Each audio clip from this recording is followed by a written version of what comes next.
North Shore Drive podcast from the Pittsburgh Post-Gazette, and we got to talk about the Pittsburgh Steelers and George Pickens situation. We have his comments from the locker room that got everybody talking in Pittsburgh. We'll discuss his situation, what needs to change with him, and the meeting that happened with Mike Tomlin and how things have gone since then. Also, TJ Watt's comments about the Steelers and how they're practicing right now as it pertains to their path forward. That question about Damontae Kazee and an early look at Steelers versus Bengals, all here on the North Shore Drive podcast. Chris Carter, Brian Batko, let's get into it. You are now listening to the North Shore Drive podcast, a show on all things Pittsburgh sports from the writers of the Pittsburgh Post-Gazette, hosted by Christopher Carter.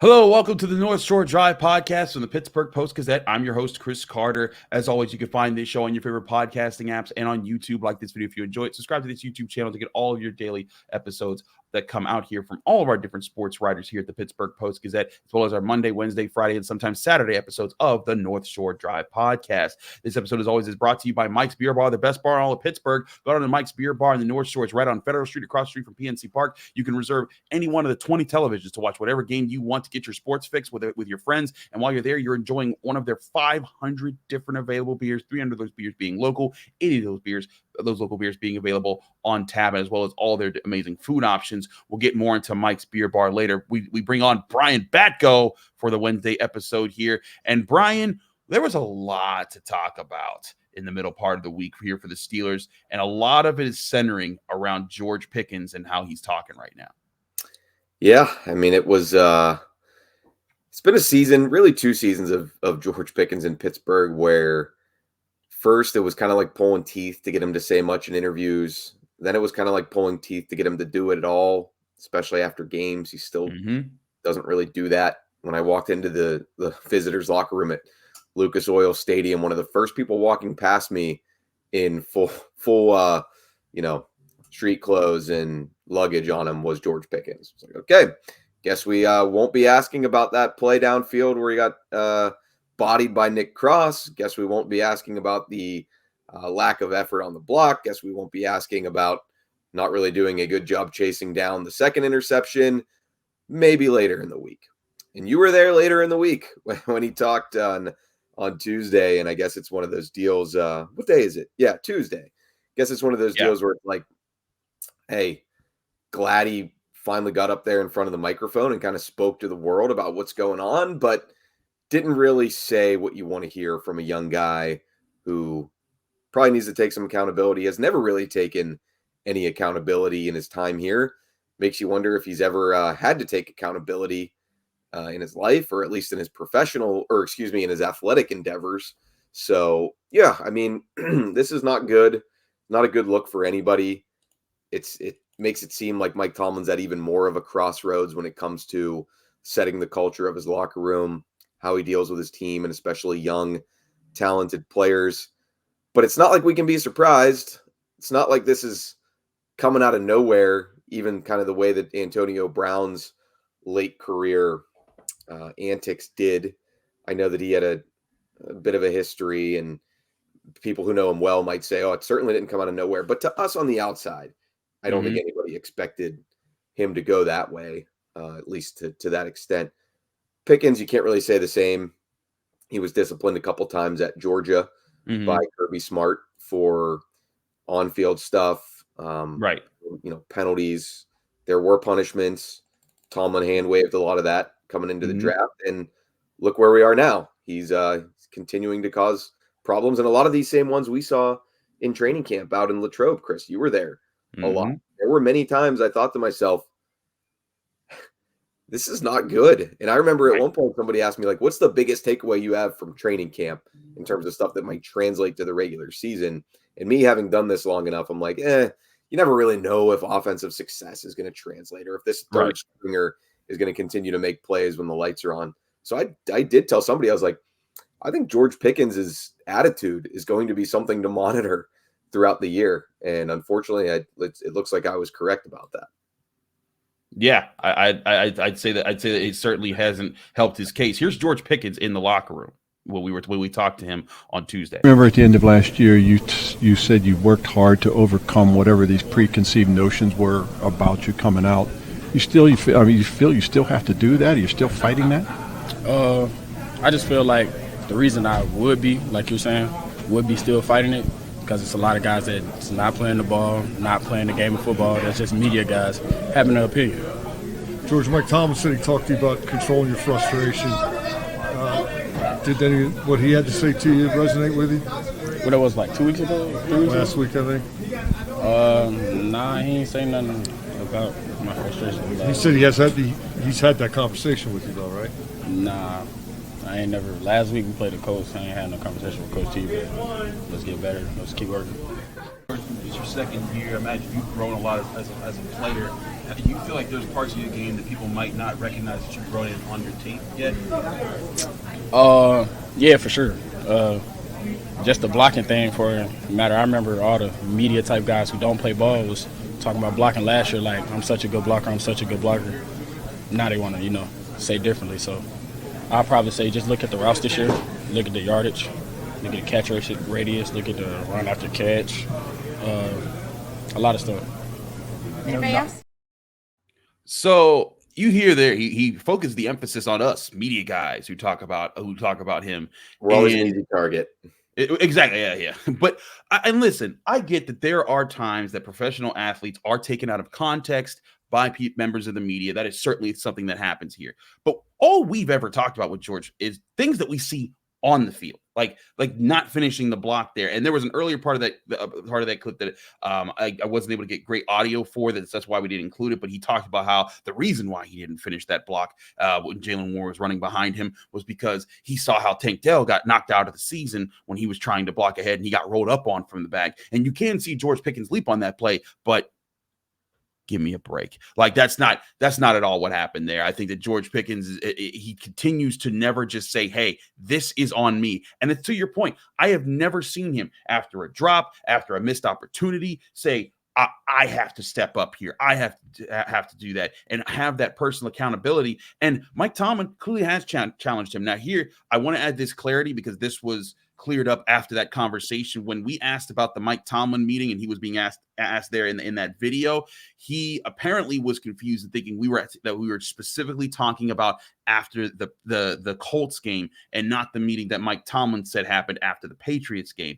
But to me, I still think that there's a level of like, it's obvious there's been a lot of guys talking to you, and it's obvious that other teammates are talking about it. Heck, TJ Watt was talked about with this on Rich Eisen's show, where TJ Watt talked with Rich Eisen about, Mike Tomlin's coaching these guys up. He's in every meeting. He's being a leader. He's trying to inspire guys to the point where he said, quote unquote, it's wild, and he's using that phrase because he's having to get guys to practice harder and do things that professionals are supposed to do on a regular basis without having to be reminded. TJ Watt also said that some of the younger generation takes criticism personally.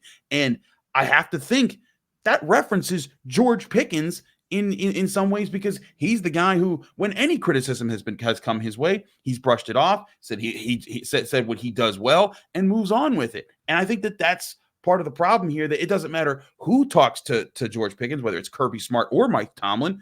He's not going to hear it if you're speaking about things that he needs to get better at. Yeah, I mean, you hear that from TJ Watt about the younger generation. I mean, Pickens was the youngest player on the team last year when he was drafted. He's still one of the youngest players on the team. He's only 22. So I acknowledge that maybe this is a young man who's just struggling to grow up a little bit. Maybe he's been kind of coddled and enabled for much of his life as a star athlete, and he was a 5-star. He was everything in high school, could have gone to any college he wanted. He was committed to Auburn for a long time, flipped to Georgia at the last second. I know some of their Auburn fans were questioning his motives in doing so, and none too happy with him. Those are sort of different things, but I'll acknowledge that, maybe he's hurting on the inside, and it kind of manifests itself as deflecting all the time, and maybe he does know deep down he's screwing up and he's not sure how to handle it. But at some point you do need to take some responsibility, and you need to figure it out. I mean, that's part of being a professional. It's part of being an adult in life. And it's just, this is not this thing from TJ Watt. He doesn't usually do this, Chris. He doesn't usually say much at all about this kind of thing. I mean, he shrugs off a lot of stuff and by nature just wants to keep things in-house. But so this is now TJ Watt kind of going public with this criticism of teammates. Minkah Fitzpatrick went public with criticism of teammates. It just makes you wonder, like, why now? Why all of a sudden are these guys? This is like the Brian Windhorst meme. Why are they doing this now? What is going on? What's going on in Pittsburgh? We need to ask ourselves. Like, it just tells me they've either tried themselves to get through, and I do think it's difficult. Like, I've heard people say, why does the offense need a leader? Why can't guys on defense be leaders? I think every team, you want guys to lead from the front for the entire group. You want leaders from a unit. You want leaders within a position group. Like, there's always a trickle down. I think it is harder for an outside linebacker or a safety or a D lineman to have an influence on a young wide receiver.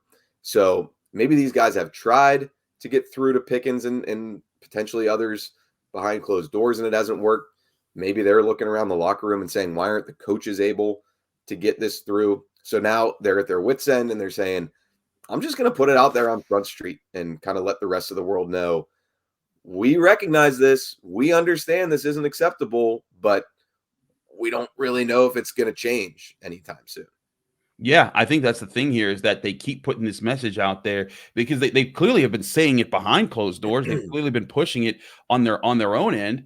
But I think it's one of those things where they need guys who are going to help fight against the tide right now that they're up against. They need guys, as Mike Tomlin likes to say, that steps up against adversity and finds their foot in finds their feeding in those situations. Because they have guys. I think if when everything's going right, George Pickens is, making plays and he's having a good time. He's smiling, he's dancing and all that stuff. But when things aren't going right, you're seeing this kind of stuff. You need the guys who are still going to fight through that.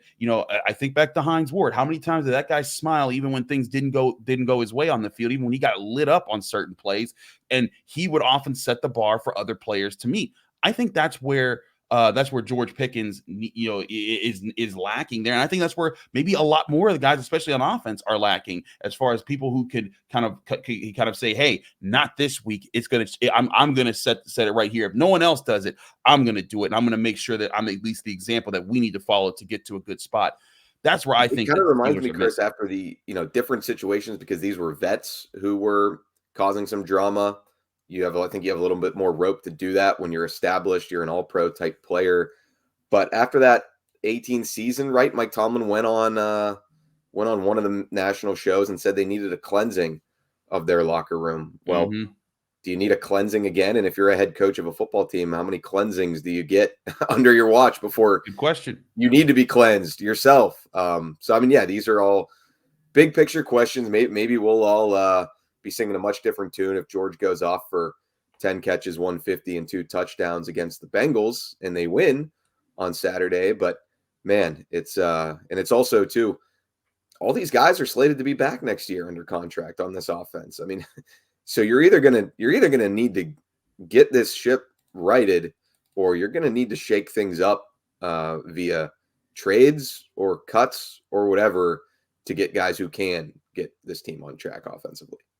We'll talk more about how this team can get back on track against the Bengals in a minute here, but we also have to answer your questions from the Acrisure Fan Advantage, all here on the North Shore Drive podcast on the Pittsburgh Post-Gazette. But first, we'll remind you this show is sponsored by Mike's Beer Bar, the best bar in all of Pittsburgh. If you need a place to go to watch your favorite game when you can't get to it, go to Mike's Beer Bar. They have over 20 televisions. You can literally reserve a table with a television tuned into whatever game that you want to watch, and I mean whatever game. I've seen the craziest matchups possible sometimes on at Mike's Beer Bar because someone called ahead, said, "Hey, I need such and such playing each other in college basketball, maybe or an FCS matchup. Maybe you want to watch Division II football playoffs. If it's on somewhere, Mike's will find it for you and put it on the TV. And while you're there, you can enjoy one of their 500 different available beers, 300 of those beers being local, 80 of those local beers being available on tap. And there's always new options, new things to try. If you're just saying, hey, I want to learn what other types of beers are out there, Mike's is the best place to go because you're going to get all the experiences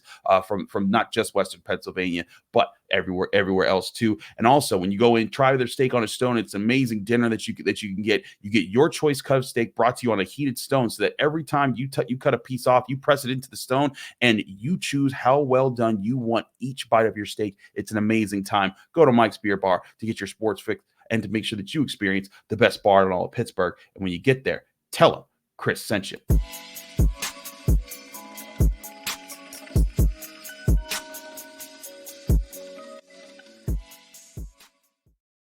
We're back here on the North Shore Drive podcast. I'm your host, Chris Carter, here with Brian Batko. We're both of the Pittsburgh Post-Gazette, and it's time for the Acrisure Fan Advantage, where all season long we bring you closer to the Steelers than ever before with exclusive answers to your burning questions from our Steelers insider here, Brian Batko. And we will also have an in-depth conversation with a Bengals expert at the end of the week here. So we get to your questions, which you can submit at any point in time to acrisure.com/fanadvantage for more information on how to do that as well. But we get to a question from Will here, Brian, who says, repeat violations aside, the Damonte Kazee hit is still confusing. It looked like he dropped his shoulder and played the ball rather than just targeting the head, although the head came in the path of his shoulder. Not sure how else he could play that aside from just letting a laid out receiver just make the catch. That has been a big question for a lot of Steelers fans after the game. It is confusing. Like, that's why they have highly paid guys in the league office who consult, and they have appeals processes and all of these procedures that go into figuring out the discipline. So yeah, not a bad question at all from Will or anyone who's unclear or has differing opinions on this thing. Yeah, I think it's a good question, and it's one of those things where there's so many rules breakdowns where you just like there's clear conflicts with what you're asking players to do. Even former Steeler Mike Mitchell, maybe not the best. Maybe not the best example of a guy who understood those rules when he played, but he's a safeties coach for the Colts. And he was out there saying, I don't know how to coach my guys to defend in this league. Now, I'll say this, and I said this live. To your point, Chris, I don't think you hire Mike Mitchell as your safeties coach for the player safety component. Right. Of playing the game. But that wasn't what his MO was. The Colts will be hiring Ryan Clark as their assistant safeties coach next year.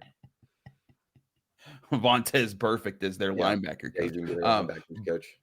Though I will say Perfect is on a completely different level than either of those guys. But back to our point about Kazee. I said this live, and I still stand by it. You have to throw that flag when you see that happen. It was contact to the defenseless receiver in the head or neck area. That is totally fair. I thought the ejection in the moment seemed kind of hasty, especially when we saw the replay. Kazee didn't launch, stayed on his feet the entire time, was going down as the football was going down. And the moment when he realized, man, Pittman's laying out for this, I'm in a tough spot, he does turn his shoulder to make sure that his head does not make contact with Pittman. Again, penalty, that should be called. Ejection, I felt like that was a bit aggressive in the moment. And I even thought that with his history, you could even say, hey, that guy's been called for a lot of these penalties before. He has to sit out a week or something, because this keeps happening. But for him to be suspended the entire season, even if somehow the Steelers made the playoffs, that to me seemed like a way overreach. And I do wonder if an appeal will lessen the suspension. It might. Kareem Jackson from the Broncos, another hard-hitting safety, some would say dirty safety, believe he appealed his first suspension and got it reduced. And then when he, ran afoul of the law again this season, got another one, and that appeal was denied. So haven't paid as close attention to Kareem Jackson and his transgressions as I have, obviously, this week. Damontae Kazee. It's such a difficult topic, I think, to discuss. Number one, I said this to Devin McCourty from NBC Sports, former Patriots DB, when I had him on Chipped Ham and Football yesterday. I hesitate to weigh in on anything like this with a ton of authority or a strong opinion, because I've never played safety in the NFL. I've never been in their shoes of trying to make a bang play. I want to help my team, but I got to keep in mind what I can and can't do, fundamentals.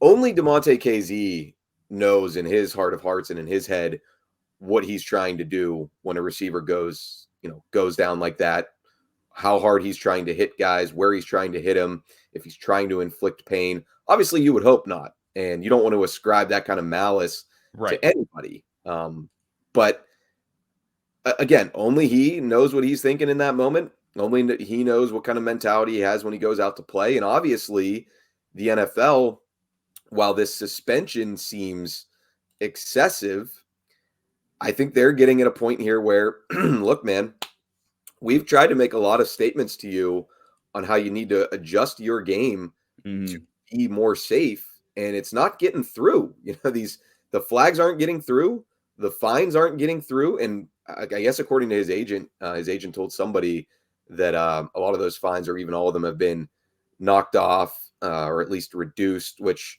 okay, that kind of seems like you're having it both ways a little bit, but it's like, man, you should have just upheld my fine so I knew what I was doing. But yet, no, I mean, it's your inconsistency. Yeah, I'm sure there is. The NFL fine process seems sort of bloated and ridiculous at this point, especially when you look at some of the ones that Jaylen Warren's been hit with.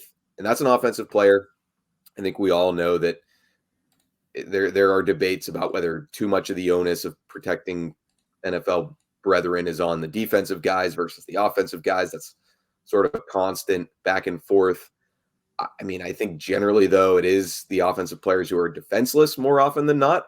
It is the defensive players who have more of a head of steam. They're coming downhill. They have a chance that they can really, put a hurting on guys. And clearly the NFL is saying, we don't think that we've de-incentivized enough kind of hits for Damontae Kazee. So we got to get pretty drastic with this measure, right or wrong. And like you said, we'll see if it's reduced on appeal. But clearly John Runyon, the VP of Ops, who signs his name to this ultimately, thought that it was time for this for Kazee because nothing else was getting this guy to change his ways. I feel like that's the thing here, is that the conflict I see in this conversation is like, if it's funny, George Pickens, we're making fun of him because of him saying you media guys and things like that. But I do think there is a you media guys argument as far as you just can't hit somebody like that. Do you know how fast this game is and all the different things you have to calculate in a split second's time to be able to do things like that? There are certain practices that you can use to say, hey, we'll avoid this, we'll avoid this, we'll avoid that. But a big part of those practices are just making sure that you're in the best position to not have those things happen. But when a guy, literally, if you're aiming to target, like one of the main practices, you target a guy's chest or his stomach, you target the midsection area so that your helmet does not get into contact with his helmet, and you try to lead with your shoulder, and so that your helmet is out of the way so that you're not initiating that contact with the crown of your helmet. Kazee did that, and it still didn't do all the things you need to do to protect Michael Pittman in this situation. Football's a dangerous game.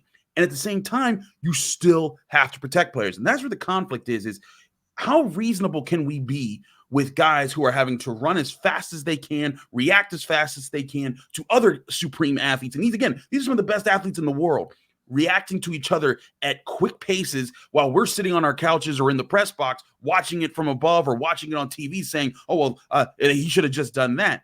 That's where I can see the player's argument that Mike Mitchell even made years ago when he was a Pittsburgh Steeler. Like, this ain't as easy as 1, 2, 3. Just don't, just don't hit the guy in a certain situation. If I don't hit a guy in some situations where it would have been legal, it just didn't work out in the way that that would have put me in the wrong, then I'm looked at as I'm not trying hard enough. I'm not, or I'm selling up I'm pulling up. I'm making a business decision. Those types of things, and that's a tough place to be. Whereas the NFL, like you said, has to protect players, because every time there's another concussion or another thing, it's just another big knock at this game is too dangerous to be played, and at some point we'll have to revert from tackle football to flag football or shut down the league entirely. And that's where the NFL is trying to keep the conversation from ever getting to, and that's why they're trying to protect players a lot more in today's game. And that's just, I don't know how that's ever going to be resolved with the way the NFL handles things. Yeah, I don't want to make it sound like you can't have an opinion on it either if you've never played in the league, because then we have to invalidate all.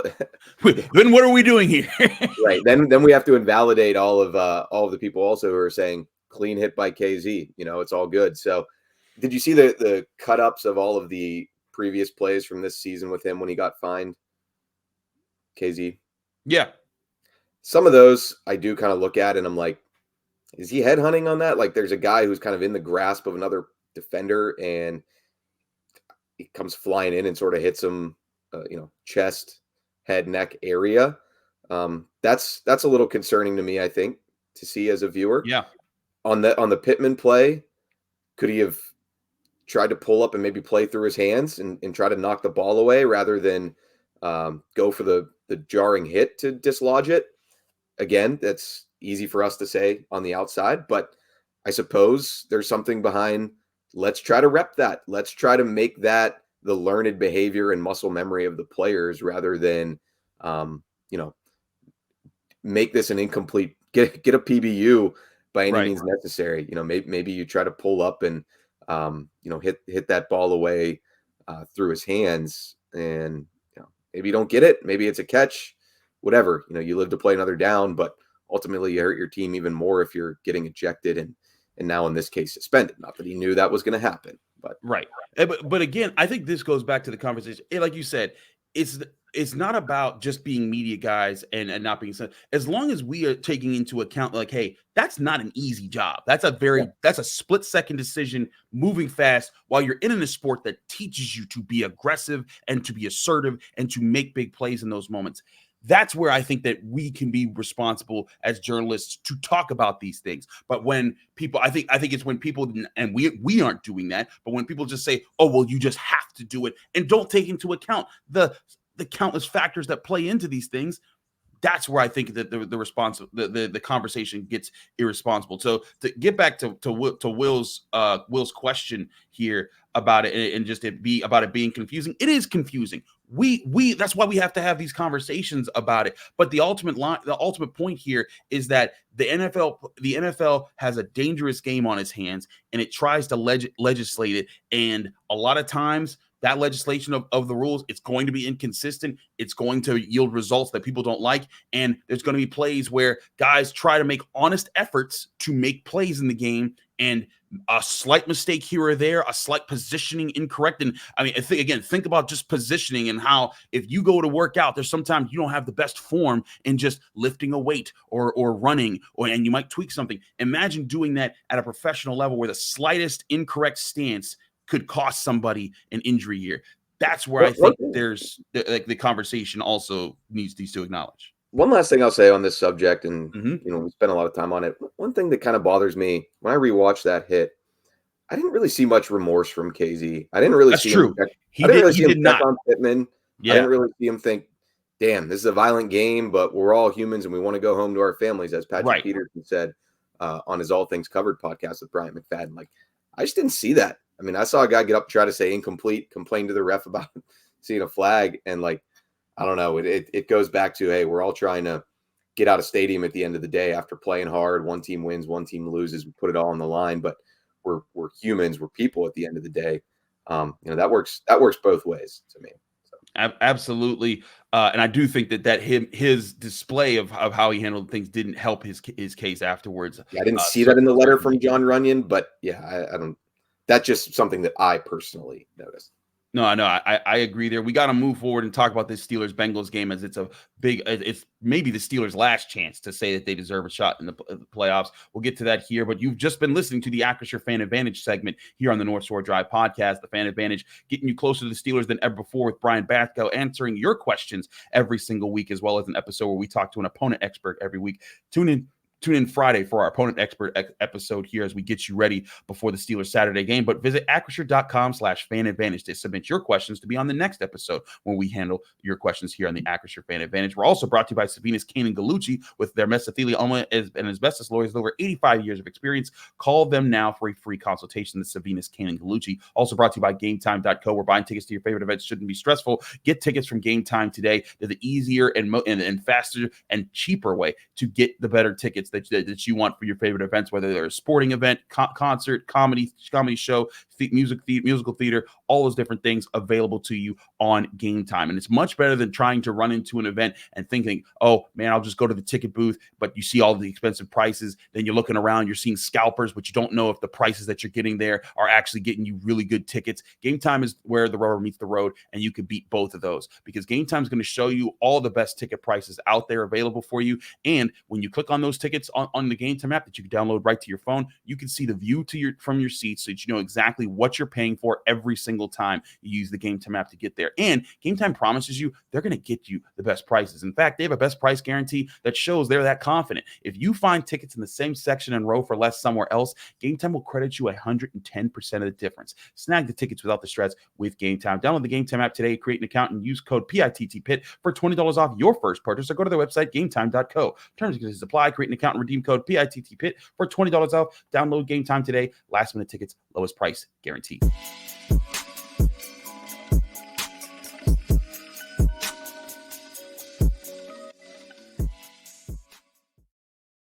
We're back here on the North Shore Drive podcast. Chris Carter, Brian Batko. We're talking about the Pittsburgh Steelers and their upcoming matchup with the Cincinnati Bengals.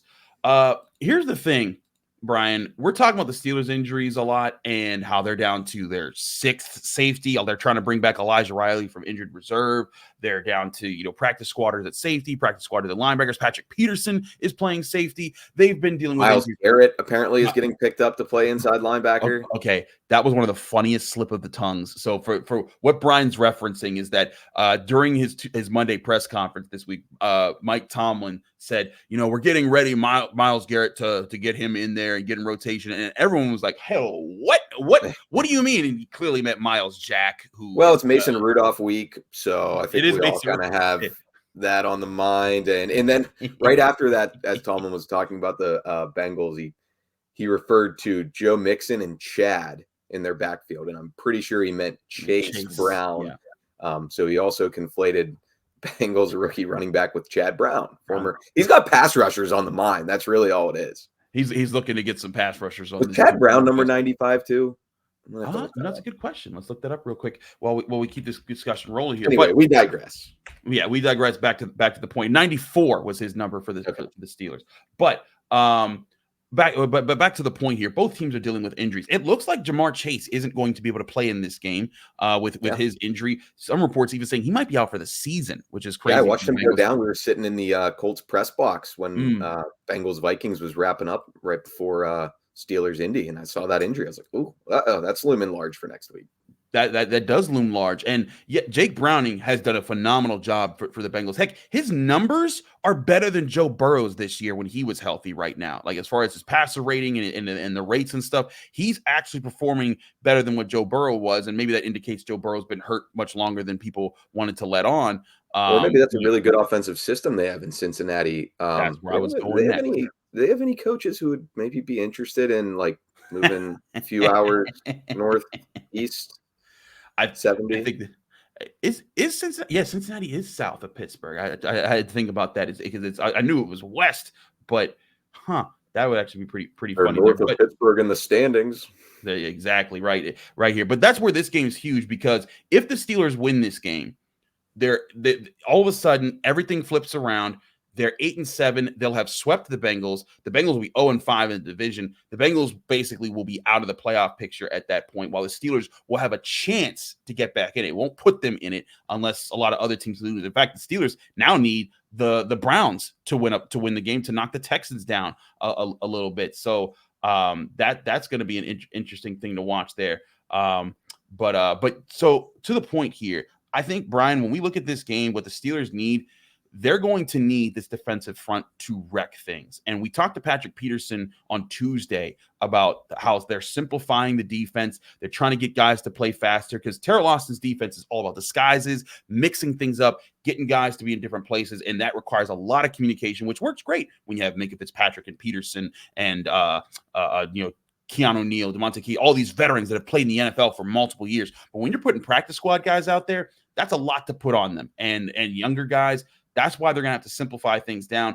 And I think while they're simplifying things, they might be able to win a few more matchups. But this defense, if it's going to get back to what it was doing to keep teams under 20 points, it's going to require that front taking this game over. Yeah, got to get pressure with 4. I think that's what, the Colts did a lot of on Saturday, I believe. And, that's kind of been their MO this season. It hasn't always gone well, but they're still in the thick of it. For the Steelers, yeah, they're dealing with a bunch of injuries as well on the back end. And, Jake Browning was not very good in that first meeting, but keep in mind that was his first start. I'm sure life was coming at him fast at that point. If he has settled down and reverted back a little bit to the highly productive passer that he was for a couple years in college at Washington, maybe he's got enough in his toolkit to stretch the Steelers defense and put some stress on them. It's going to be interesting without Chase. The Steelers, they didn't have to face T. Higgins in the first game. So now you kind of just put Higgins in the Chase role. Can Joey Porter Jr. shadow him? I'll be curious to see if they go that route. They did not go that route last week with Michael Pittman Jr. Granted, he was having a huge day before the injury. So they've got a lot to consider. Tomlin talking Monday about can't necessarily try to play December football with guys who have September levels of experience. I think, yes, the Colts had injuries too, and they were running through backup running backs, receivers who have September levels of experience, but it's a little different doing that on that side of the ball versus inside linebackers and safeties where you got to communicate, you've got to play the pass, play the run. Not exactly apples to apples as far as the injury issues go. I still think this Bengals offense is going to be able to move the ball. I do. Joe Mixon's looked good to me lately. Again, the backup, not Chad. Chase Brown has looked really good these last weeks for Cincy, both as a runner and a pass catcher. If he gets a seam, he can be gone. Tyler Boyd coming up with a huge play at the end of that Vikings game. He's not having the best season, but clearly he's keeping his head up, and he likes to play against and beat. He does. And the other side of the ball, which we'll see what the Steelers defense can muster, but what can Mason Rudolph muster? The last time he started a game for the Steelers because they wanted him to, a meaningful game, was in Cincinnati. Oof. And he got benched for the second half after. I still remember, I think his last pass was like just a grounder skipped to James Washington or somebody. And you could feel it from the press box. Mike Tomlin was just like, I've seen enough. I'm going back to duck. And that's what they did. And they the rest won is that history. game. Right. The rest is history for Mason. Yeah, he duck throws the long pass to Washington for the win. Stood up as the winner against the Bengals defense that was pretty bad back then, let's be honest. But they haven't been very good this season either.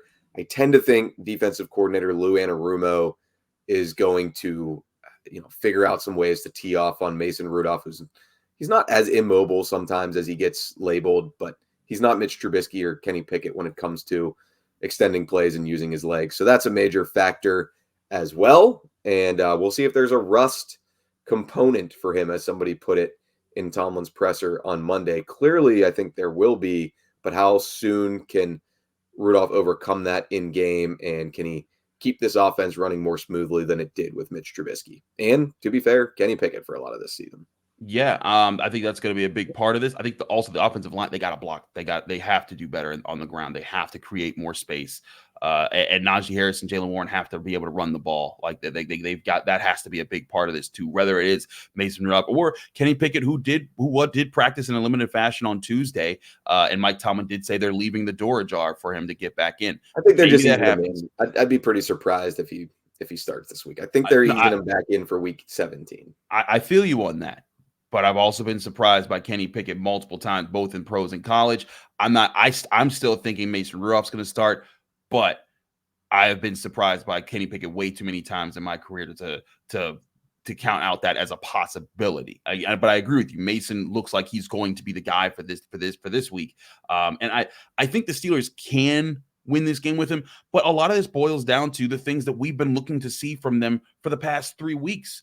It's saying like, look, you didn't need to put it in elite performance in any of these games, but you need to show up and play your strength. And the Steelers haven't played their strength for any of these games where you saw the defense, granted all the injuries kind of led to it against the Colts, but they didn't have their best game in that one. The offense hasn't been able to run the balls, the way that they were running the ball in November for the most part. They have to get back to being the team that they said they would be this year, and they just haven't been at the key point where 3 weeks ago, they were 7-4, riding high, looking like they might have a chance at the 1 seed if they could just beat the really bad teams in front of them. Now they're scraping from the bottom. They're trying to get back into the playoff conversation. And I think the key to that is get back to being who you were supposed to be in the first place. Yeah. But at the same time though, Chris, like this is why I bristle at when I think some fans maybe get on us at times for being too critical when the team is winning. They were, 3-2, or 4-2 actually. They were 4-2, and then like you said, they were 7-4. I think we were getting a little bit of pushback from a subset of Steeler Nation that, hey, why do you guys have to harp on these negatives and harp on them being outgained and harp on some of the, maybe luck bouncing their way? But that's because this was foreseeable. Everything that's happening right now, the collapse, and I know injuries you can't predict, but you can predict if you're building your victories on a house of cards. If one of those cards does get pulled out, the whole thing might crumble. So that's why you have to be more, more process oriented than result oriented, I think, in analyzing these games. And I don't even know if the Steelers themselves were thinking enough along that line. So yes, at the end of the day, there's no such thing as a bad win, but you can have a discouraging win. I think they had plenty of those early this season. Now you're seeing some of that regression to the mean. And I can't, I picked them sort of just on a whim, on a hunch last week to beat the Colts. I thought backs against the wall. This is when they rise up for no good reason. I can't do that again, Chris. I've seen too much, man. I've seen too much. I can't do it.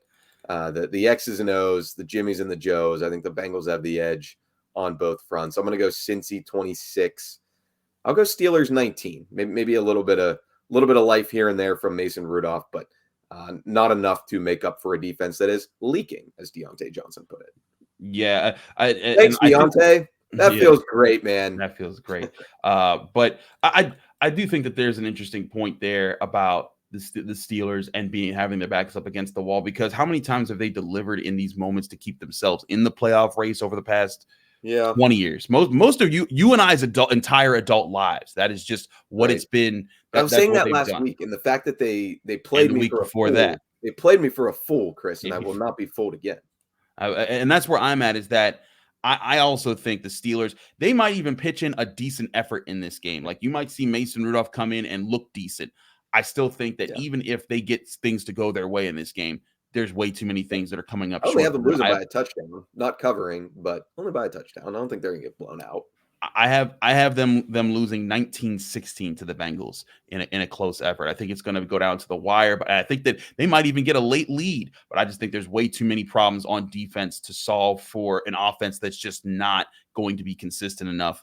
The defense might be able to keep things in check for some part of the game, but I think that after doing that, if the offense just gets a last gasp, this defense won't be the same kind of defense it was against the Raiders, the Titans, or the Packers that can hold on to that lead against the Jake Browning offense that's been actually pretty decent for the Bengals in this one. I'm a little worried as we talk through this that maybe this game is either a Bengals blowout win or a close Steelers win. But I just feel like a lot of that magic and a lot of that mystique has been used up, not just this season, over the last few seasons with the Steelers, that even if it is tight late, I don't think they find a way to win this one because of everything I just mentioned. But I'm right with you. I'm right with you. You never know. They can make us. They can make both of us look like fools again. I'm like 60-40. I'm like 60-40 on the Bengals winning this game. Right. But we'll see how this plays out. We got one more episode at the end of the week where we'll talk with a Bengals opponent, a Bengals expert, getting you ready for this matchup and how things look for them. And who knows, maybe we'll have clarity that Kenny Pickett is definitely out, or if he is playing, and Mason Rudolph once again will have to ride the bench going into a game. All that and more here in the North Shore Drive podcast. Thanks so much for tuning in. We'll see you again at the end of the week. Thank you for tuning in to another episode of the North Shore Drive podcast from the Pittsburgh Post-Gazette. If you watch this video on YouTube, please like the video and subscribe to our channel. For all the sports coverage from the Post-Gazette that we have to offer, visit post-gazette.com.